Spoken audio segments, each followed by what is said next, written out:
அனைவருக்கும் காலை வணக்கம். ஜூலை 15 கர்மவீரர் காமராஜர் பிறந்த நாள். தந்தை பெரியாரால் பச்சை தமிழ் என போற்றப்பட்டவர் காமராஜர். 1963ஆம் ஆண்டு தமிழ்நாட்டின் முதல்வராக இருந்தவர் காமராஜர். அந்த பதவியை திடீரென ராஜினாமா செய்தார்.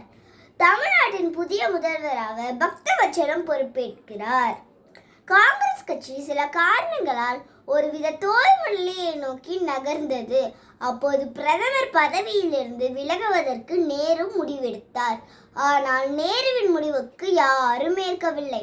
அப்போது காமராஜர் முன்வைத்துதான் பிளான், அதாவது மூத்த தலைவர்கள் அரசு பதவிகளை ராஜினாமா செய்துவிட்டு கட்சி பணியாற்ற வேண்டும், அரசு பதவிகளை இளைஞர் கூட்டத்திற்கு தர வேண்டும் என்பதுதான் காமராஜர் முன்வைத்த திட்டம்.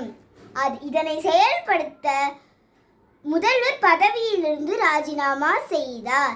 1964ஆம் ஆண்டு நேரு காலமானார். அவர் மறைவிற்கு பின் தமிழ்நாட்டின் புதிய பிரதமராக காமராஜர் வந்திருக்கலாம்.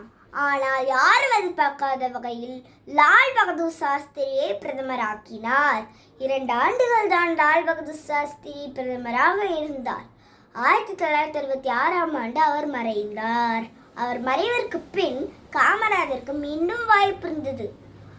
ஆனால் காமராஜர் நேருவின் மகளான இந்திரா காந்தியை பிரதமராக்கினார்.